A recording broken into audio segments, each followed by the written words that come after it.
গানই তো গাওয়ার জন্য আইছি নাকি?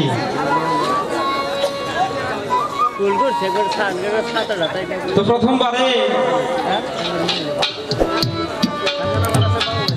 আমি আমার দয়ালের কাছে যা জানতে চাইলাম, অত্যন্ত চমৎকার ভাবে আমাদের মাঝে ব্যাখ্যা সহকারে বাবা চমৎকার ভাবে বুঝাইছে। কিন্তু বিষয়টা কি, যেরকম তারা আলাপ আলোচনা, আমার তো মন চাইছিল আর বেশি বেশি করে জিগাই, কি কন? কিন্তু এইরকম আর একটা মঞ্চ জিগাইতে গেলে তার রাত থাকতো না, এই রাতটা হয়ে যাইব নাকি বাবা? প্রথমবারই যে আলাপ আলোচনা, তাতে আমার মনে হয় আর একটু বাড়তি কইতে গেলে বড় রাত আমার তো এলিয়ে লাগবো, আর আমার জন্য কিছুই থাকবো না। আমার বাজান ইচ্ছা করলে পারতো, আসলে তা সে করা নাই। আমার মাথাতে চুল অনেক লম্বা লম্বা ছিল, এটা আপনারা জানেন। আজ থেকে 3 বছর আগে আমি যখন আসছিলাম তখনই আমার কোমর পর্যন্ত ছিল ভাই। মাথার যে চুলগুলি প্রায় কোমর পর্যন্ত ছিল। এই বছর আবার সামনে গরম করতেছে, তো ওই অনেক লম্বা চুল, এই চুলগুলি একটু খাটো করি, তাই গেলাম কার কাছে? এটা বাংলা একটা ভালো নাম, ওর নাম হলো নরসুন্দর, কি আর একটা হলো নাম আছে শিল মশাই। ওই ভাইয়ের কাছে গেলাম, যাই না বললাম যে ভাই আপনি আমার এই চুলগুলি একটু খাটো করে দেন। উনি বাস করছে কি লম্বা সম্ভব বড় সব থেকে একটা কেসি আনছে, কেসি নিতে একটা কাতা নিতে পারছে না, এক জাতাই সব এক পড়ছে শেষ। এরকম ইচ্ছা করলে পারতো দয়াল, তা দেয় নাই। আমাদেরকে একটু বিশদ দীক্ষা অর্থাৎ বিবরণ দিয়ে আমার বাজান একটু ভালো করে আমাদেরকে বোঝানোর জন্য চেষ্টা করছে। তার সাথে আমাদেরকে একটা ভাব সাগরে যেখানে আশিকানের খোরাক হয়ে যায় বাবা, সেখানে আমি লাভলু সরকারও দুর্বল, সেখানে আমার কোনো কথাবার্তা থাকে না। আমি সেখানে কোনো কথাবার্তা আলাপ আলোচনা নাই রাখি না, কারণ এমন একটা পর্যায়ে চলে যাই ওই সময়ের জন্য মুখ হইতে যে একটা কথা বের হবে, ওই বাসাটাই আমার কাছে মনে হয় আমি হারিয়ে ফেলবি, এমন একটা অবস্থা।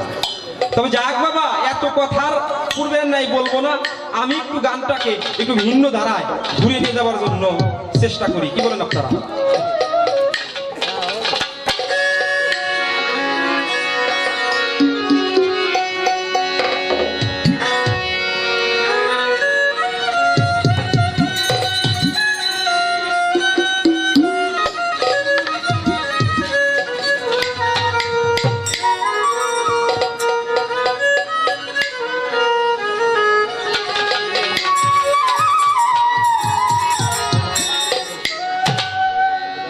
কথাটা আসলে কি বাবা, আপনারা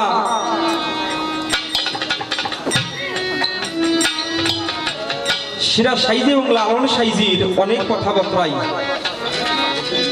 অনেকগুলি ঘটনা তাদের গুরু এবং ভক্তের আপনারা জানেন, অবগত আছে।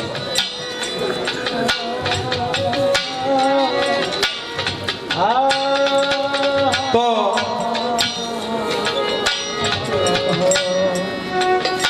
সিরাজ সাইজি একদিন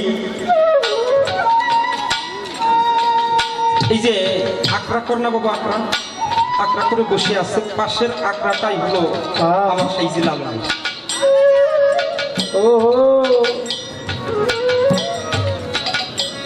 রাত্রি কেটে গেছে, সকালবেলা ওই একটা মানে ঘুমের একটা ভাব থাকে না, মৃদু মৃদু একটা ভাব, এরকম চোখটা ডলতে ডলতে আমার সাইজি লালন তার আকড়া থেকে বের হয়েছে। বের হয়ে দেখে যে একটা গোয়ালা আছে না, গোয়ালা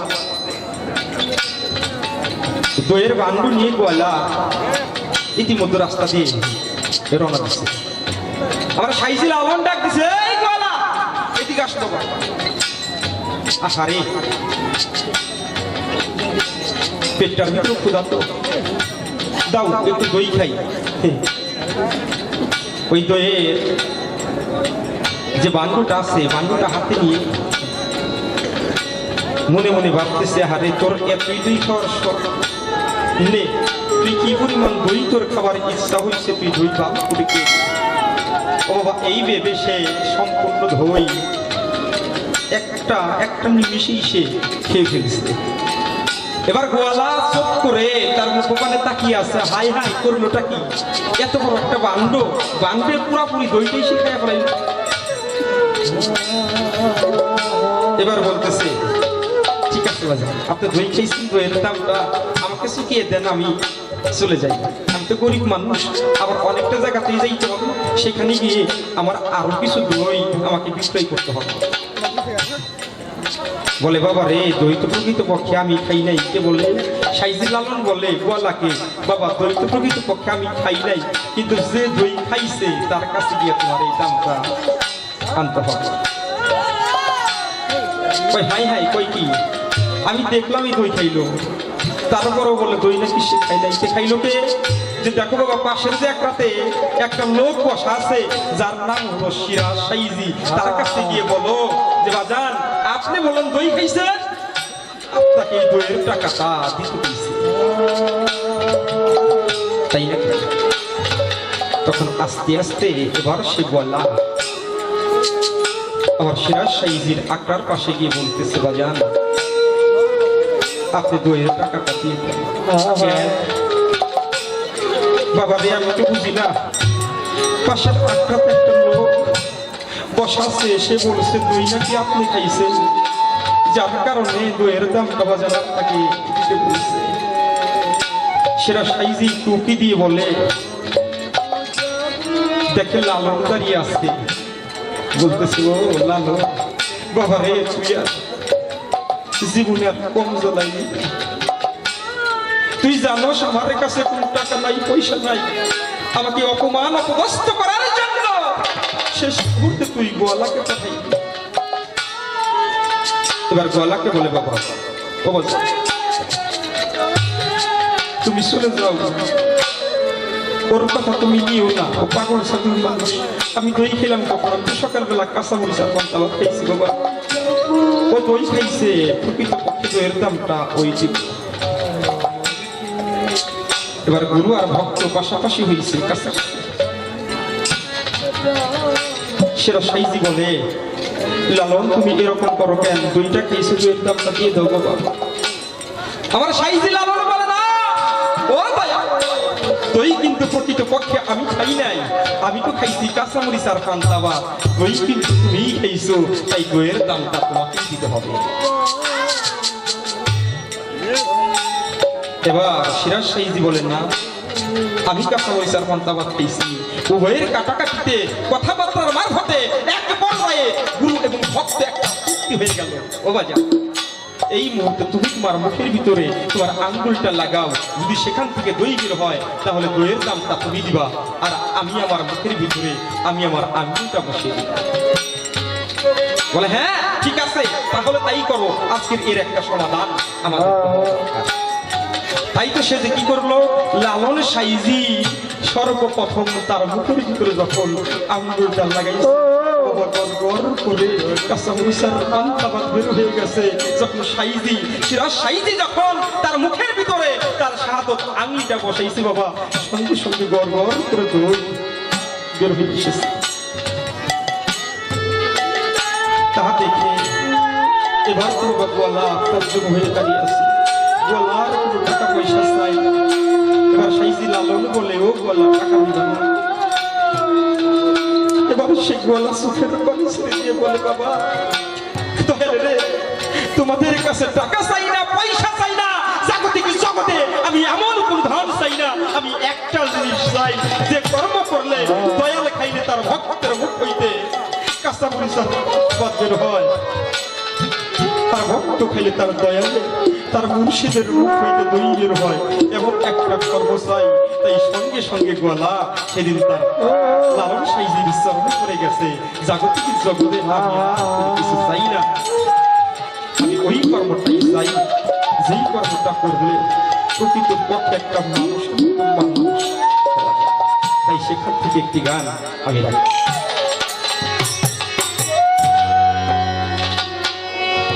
আমি জন্মে জন্মের দরদি,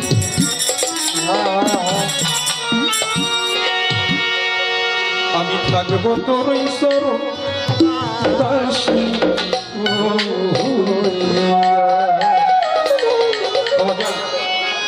তোমার কাছে জ্ঞান বিজ্ঞান আর যুক্তি তর্কের কোনো কিছু প্রয়োজন নেই, কারণ তুমি যে আমার দয়াল, তুমি যে আমাতে আসো, এটাই আমার বড় প্রমাণ। এর সেইটা প্রমাণ জাগতিক জগতে আমার আর কিছু লাগে না, তুমি যে আসো এটাই আমার বড় প্রমাণ।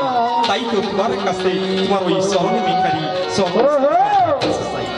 তাই কি বলে, জন্মেও জন্ম থাকবো তোমার চরণ দাসী হইয়া। আমার পাপী দেহ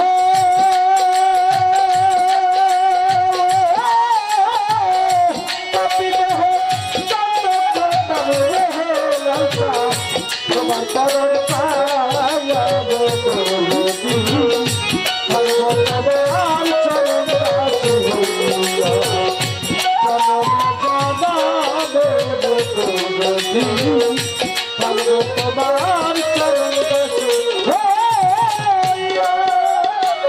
পাপী দেহ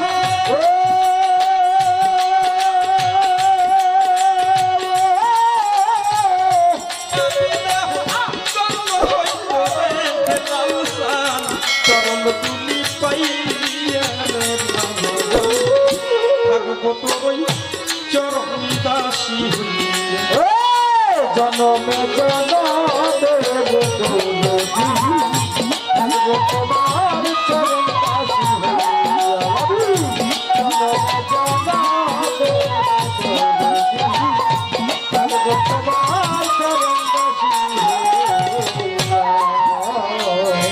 কেমন যেন হইয়া রে গেছি রূপে নয়ন কি ইয়ারে বাবা জানতো, রূপে নয়ন দিয়া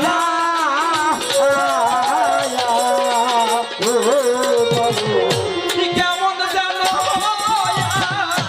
গেছি রে লাল শান্ত রূপে নয়ন দিয়া রে বাবা জানতো, রূপে নয়ন দিয়া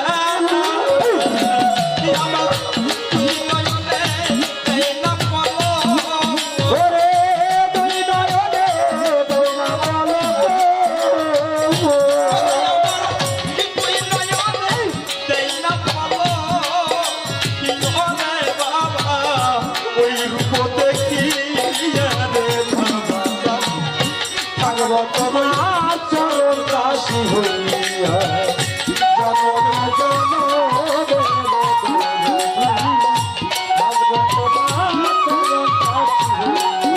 আমার পাপী দেহ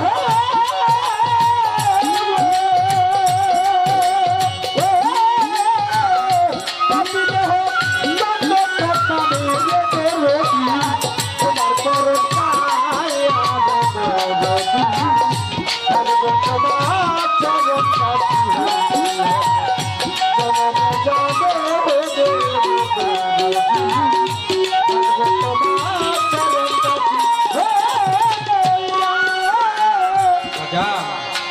বরফির আব্দুল কাদের জিলানী মাহবুব সুবহানী কুতুবের আব্বানি আমার বরফি তার এমন চেহারা, এত সুন্দর প্রতিময় রূপ আল্লাহ তাআলা দান করলো।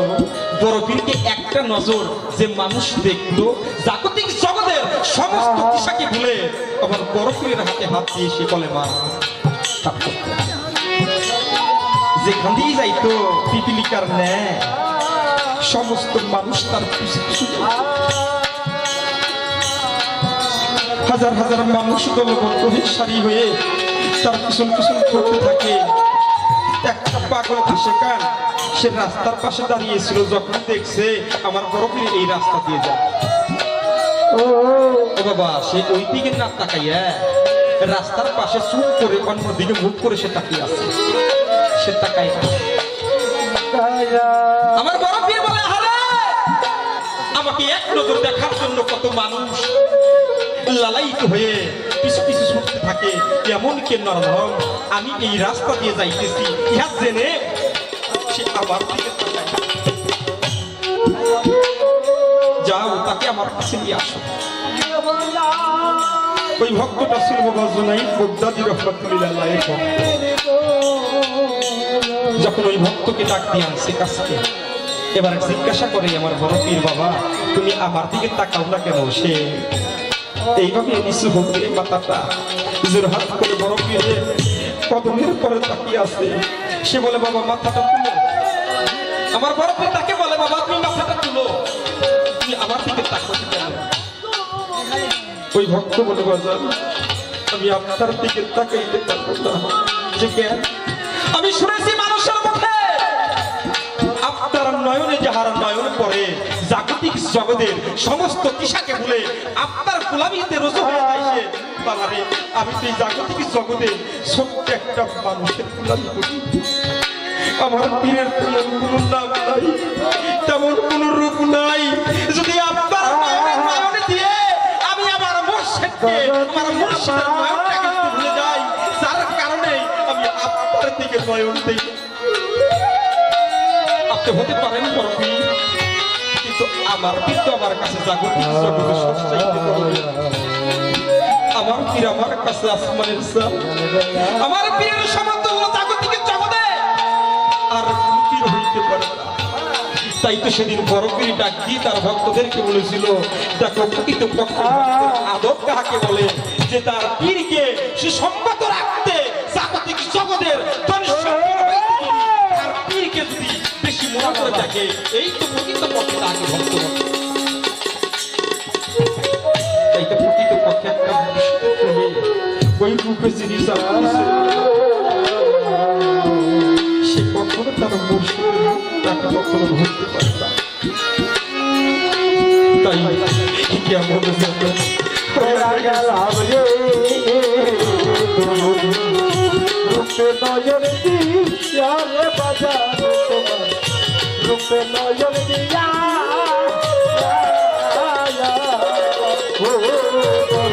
তুই কেমন জানো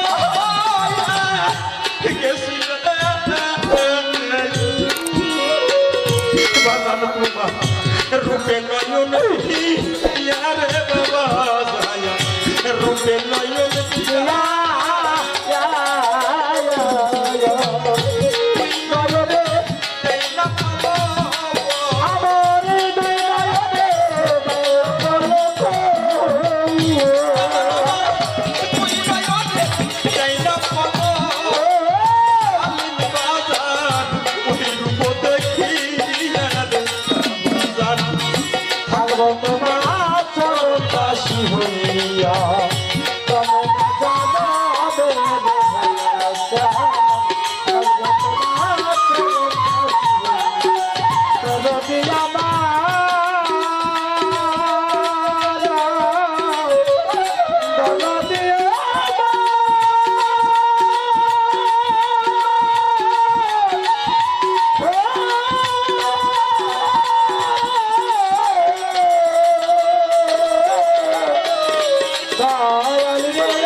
জানো হইয়া গেছি রে রূপে নয়ন দিয়া রে বাজার তোমার রূপে নয়ন দিয়া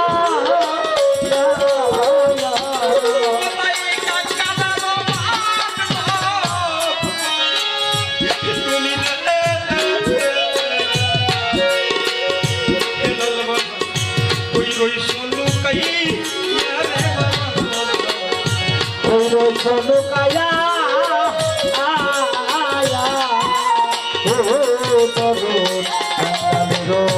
বান্ধব তুমি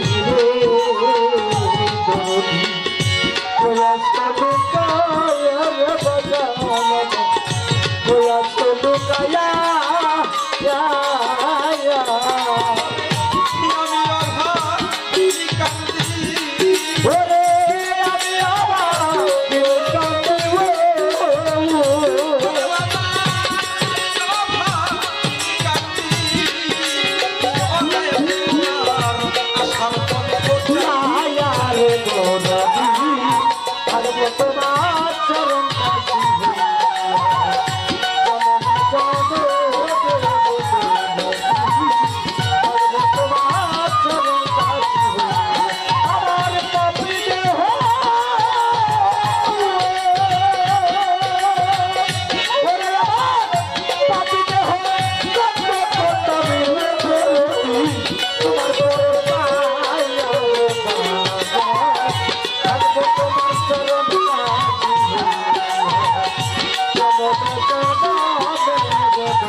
যদি থাকবো তোমার চরণ দাসী হইয়া। আবার যদি পাঠাওয়া আহা করে যাব দুর্লভ জন্ম দিয়া রে বাবা দুর্লভ জন্ম দিয়া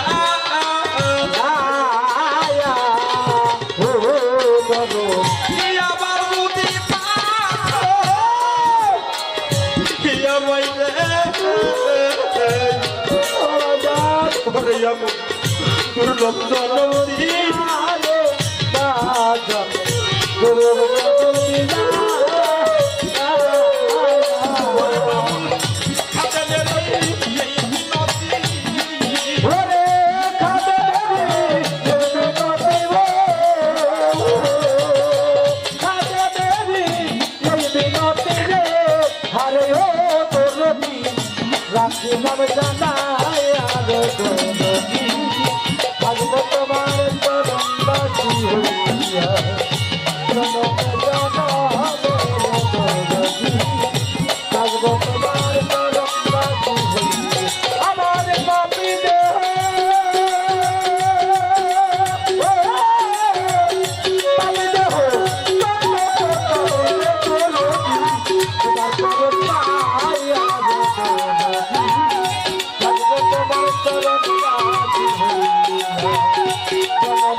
আসতে বাজান পালাটা হলো গুরু এবং ভক্ত। প্রথমে কিছুটা অবকাঠামোর জন্য হয়তো আমি বলেছিলাম, এই শুরুতে বলেছিলাম যদি প্রশ্নবিদ্ধ না করি তাহলে ভালো ছিল, কারণ শুরু থেকেই একটা ভাব তারা ভালো থাকতো না। তবে তারপরে ভক্তের ভিতরে যে প্রশ্ন নাই তা না, আমি সেখান থেকে কিছু কথা আমার দয়ালের কাছে রাখতে চাই। ওই যে আমি আগেই বলেছি, জ্ঞান বিজ্ঞান আর যুক্তি তর্ক কোনো কিছু দরকার নাই। তবে তারপরও একটা কথা আছে বাবা, বিষয়টা কি, আমি এমন কোনো কথা বলবো না যেখানে আমার দয়ালের কোনো অবমাননা করা হয়। তবে বিষয়গুলি আমাদের জানা একান্ত প্রয়োজন। আমি আমার বাজানের কাছে জানতে চাই, এই জাগতিক জগতে আমরা প্রত্যেকেই জানি বাবা, গুরু গোসাইর রহমত পাওয়ার আশা করে কারা, ভক্তরা, তাই না? গুরু গোসাই হইতে যেন ভক্তরা একটু রহমত প্রাপ্ত হয়। কিন্তু জাগতিক জগতে এমন কোন ভক্ত আছে সেই ভক্তের আশা করত তার দয়াল, ওই দয়াল তার ভক্তের আশা করত ভক্তের কাছ থেকে যেন একটু রহমত সে পায়।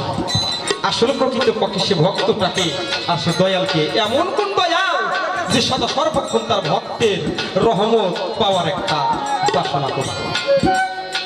এই একটা কথা, আর একটি কথা আমি রাখবো বাবা, সে কথাটা আমাদের সকলেরই প্রয়োজন। আমি যেটা বিশ্বাস করি, যারা ভক্ত হয়েছে তাদের প্রত্যেকের প্রয়োজন। কারণ এই কথাটা না জানলে তো সে ভক্ত হইতে পারে না, সে কর্মবিদ্যা জানতে হবে। সেটা কি আমরা জানি, খাজা কুতুবউদ্দিন বখতিয়ার কাকি, আমার বাবা খাজা মাইনুদ্দিন চিশতি রহমাতুল্লাহ আলাইহি প্রধানতম ভক্ত ছিলেন। এই কুতুবউদ্দিন বখতিয়ার কাকি যখন এই জাগতিক জগৎ হইতে চলে যাবে, অর্থাৎ দেহটা যখন ত্যাগ করলো, এমন তো অবস্থায় তার জানাজার নামাজ আরম্ভ হয়েছে।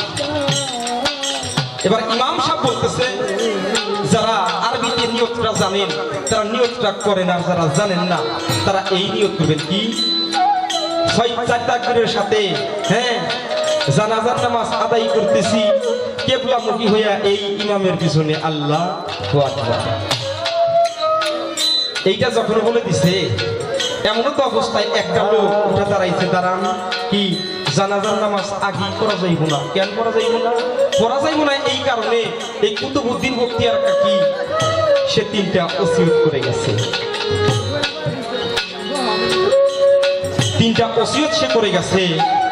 এই 3টা ওসিয়তটা আগে সকলের মাঝে শোনা, যিনি পূর্ণ করতে পারবে সেই এই জানাজার নামাজটা পড়বে। যখন সেই ওসিয়তের কথা লোক সম্মুখে যখন প্রকাশ করা হইল যে ইমাম জানাজার নামাজ পড়াইতেছিল, সঙ্গে সঙ্গে বাবা সেই ইমাম পালিয়ে গেছে। তাহলে কি বিকাইটা হলো না? তার জানাজার নামাজটা পড়া বন্ধ হয়ে গেল। এখন আমার কথা বাবা, আসলে প্রকৃত পক্ষে ওসিয়ত 3টা কি এমন ওসিয়ত? ওসিয়তের কথা শুনে ইমাম পর্যন্ত ফাঁকি দিয়ে চলে গেল, তাহলে কি তার জানাজার নামাজ হইল না? যদি তার জানাজার নামাজ পড়ে থাকে, কে পড়াইল তার নাম? এই ছোট্ট করে দুইটা কথা আমি আমার দয়ালের কাছে রাখলাম। গা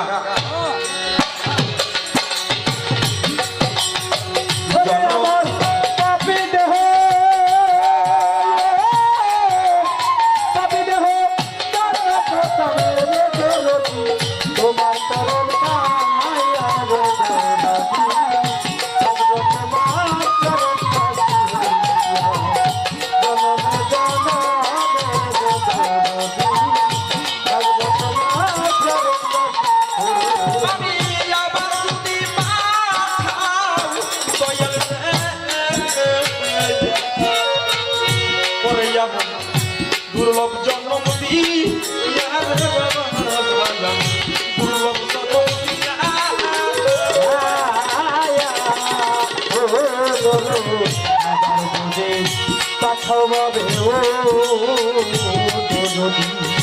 দুর্লভ মানব জনম দিয়া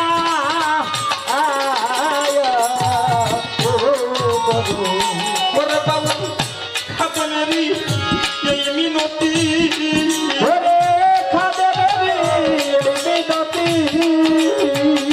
ওরে বাবা খাতমেরি এই মিনতি।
ছোট্ট করে দুইটা আরজি রাখছি বাবা, আমি কিন্তু প্রশ্ন করি না,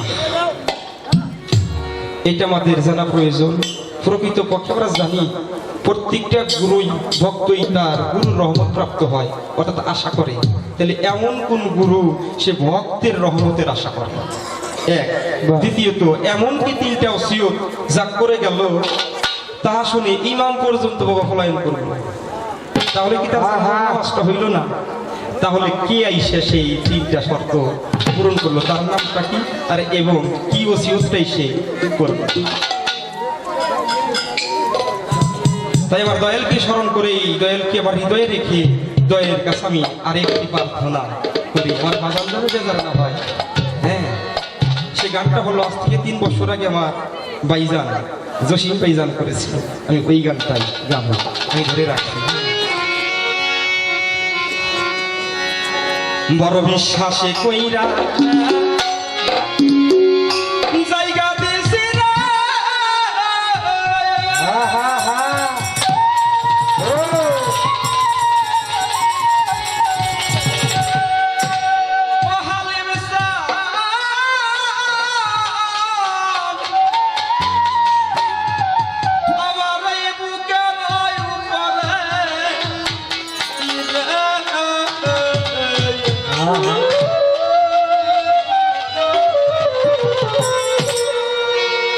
আমি আপন কইয়া সব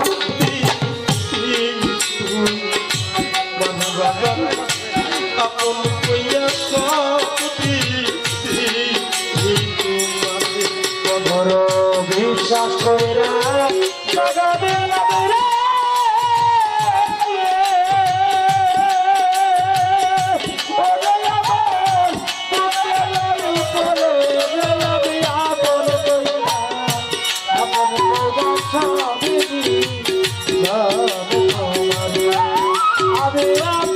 কইরা আপন কইয়া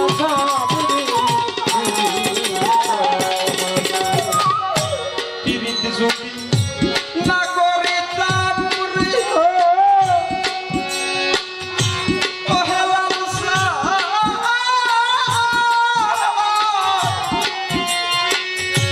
পাগল আমি না হইতাম মুশরিক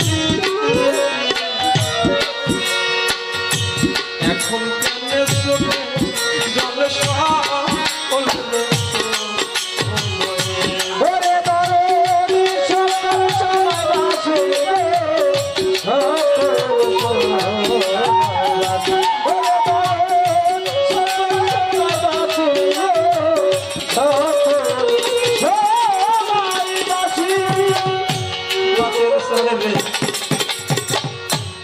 পিরিত যদি না করিতাম রে পাগলাম জসিম হালিম বাজার হেলাল সায়া পাগল পিরিত যদি না করিতাম রে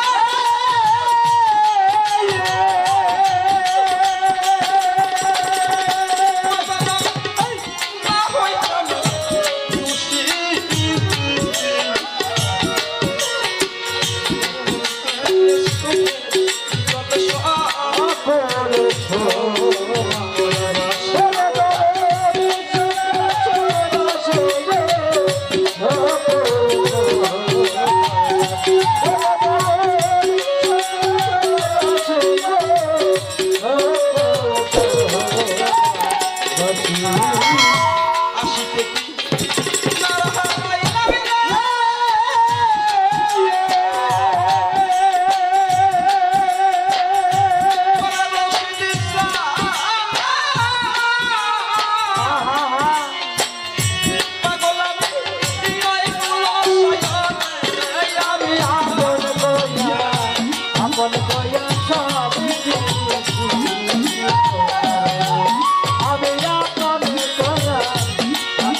ভুলিবে না বলে রেসিলে এই কথা তো বলবেন না প্রকৃত পক্ষে যিনি একটা ভক্ত মুর্শিদের সাথে সদা সর্বক্ষণ প্রেম আলিঙ্গন করছে চলাফেরা করছে মনে হয় চলনে বলনে কি জন্য আমার পাশে নাই ভালোবাসার মানুষ যাকে হৃদয় দিয়ে এত ভালোবাসলাম রে সেই তো কলিজাতে ডাক্তার দিয়ে আমার এই ভরাটা জায়গাটা সুন্দর করে চলে গেল তাই শুধু খালি খালি লাগে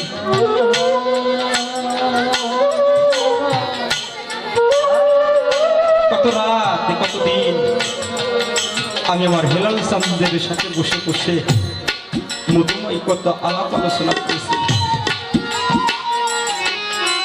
আমি যদি জসিমকে না দেখতাম রে জসিমের প্রতি আমার মায়া হইত না আমি আপন ভাইবা আপন আমি আপন ভাইবা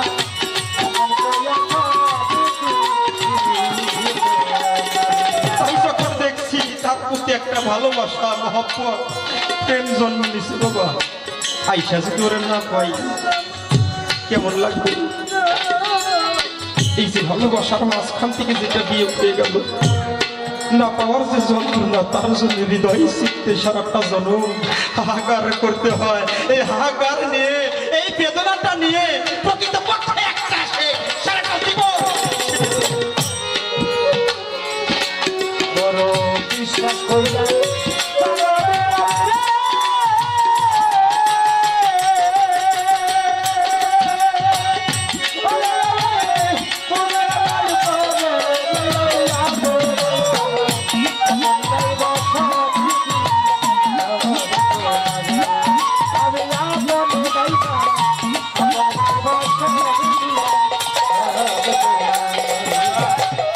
যখন তোমার হাতে হাত দিয়ে নিজেকে বিনা করলে বিক্রয় করে দিলাম, তুমি আমাকে বলেছিলে বাজান সারা জীবন করে ভুলুম না। আমিও তোমার কাছে বাধাপ্রাপ্ত হইলাম বাবা। আমি আমার জীবন জৈবন জন সম্পদ জীবন যত যাহা কিছু আছে সমস্ত কিছুর বিনিময়ে আমি তোমার চরণ ভজনা করবো সদা সর্বক্ষণ। আমি তোর পাশে থাকিব, আমি তোর ওই রূপ নিহাতে যেন জাগতিক জগৎ হইতে চলে যাইতে পারি। তুমি কিন্তু আমাকে কোনোদিন থাকে যখন এই প্রাণ পাখি চলে যাবে, আমি যেন তোমার ওই রূপটাই সামনে পাই। কিন্তু সবই তো দেখলাম নিছে, তাই সামনে বলে কি বলিবে না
বিশ্বাস কইরা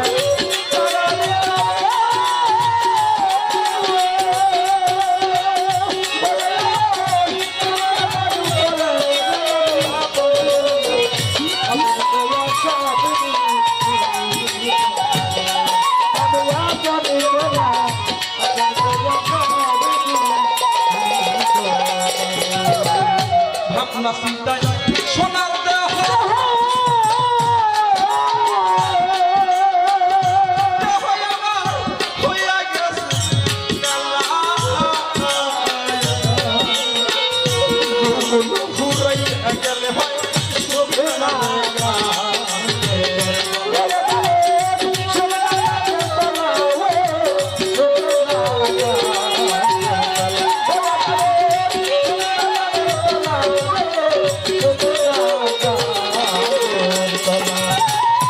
ভাবনা চিন্তায় সোনার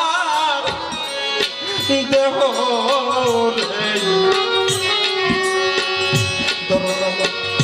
হইয়া গেছে গেলা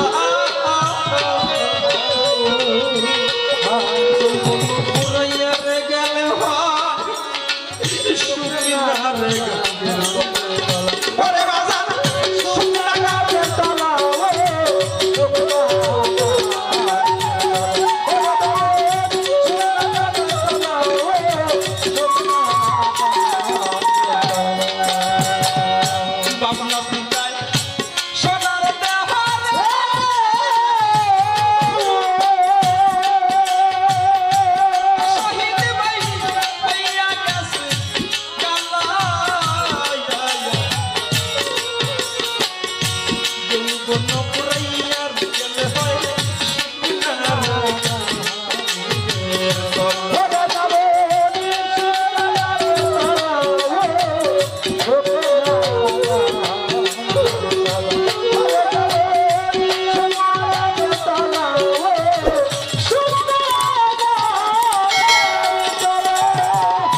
মন কয়া সবিধি তোমার বড় বিশ্বাস কইরা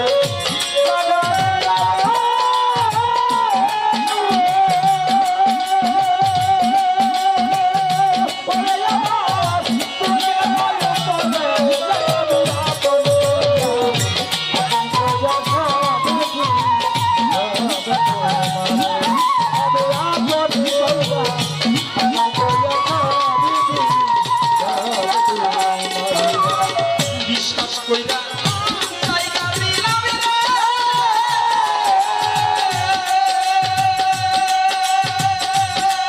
ভালো ভালো ভালো